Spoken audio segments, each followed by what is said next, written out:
Монгол улсад жил бүр 80,000 орчим ажлын байр, шинэ хүсэл мөрөөдөл, ирээдүйн амжилтын эзнийг хайж байдаг.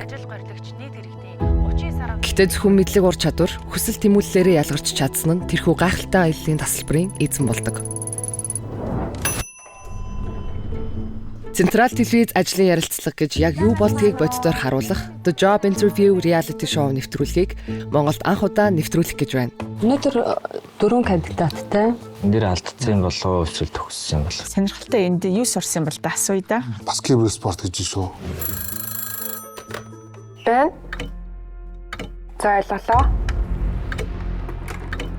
Таны ярилцлагын цаг болсон байна. Та энэ хаалгаар ярилцлаганд ороорой. Амжилтсаа. Ямар холуулаа сууж байна.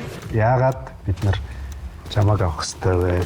Олон төрлийн соёл, боловсрол харьцаатай байж магадгүй. Брэнд дээр нь хэр судалж ирсэн бэ? Брэнд бол ерөөсөө судлаагүй юм байна тийм үү? ERP гэх юм бол санхүүтэй, хүний нөөцтэй энэ төр гэл байгаа шүү дээ, тий. Тэгээ нэгэн тайхгүйс яа надруу золоод байна. Ярилцлагыг ширүүн болчих шиг байна. Яг үнэ гэхэд муухай орчинд байвал яг үйлчлдэг байхгүй. Гэтэ нойлд орж байгаа. Зөөлөн юм болов. Гэтэ үнэхтлэн амар хатаах хэрэгтэй.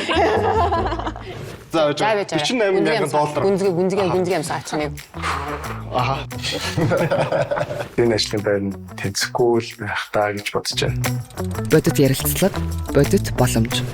The Job Interview reality show нэвтрүүлгийг Нэм гараг бүрийн 19 цагаас хүлээн авч үзээрэй.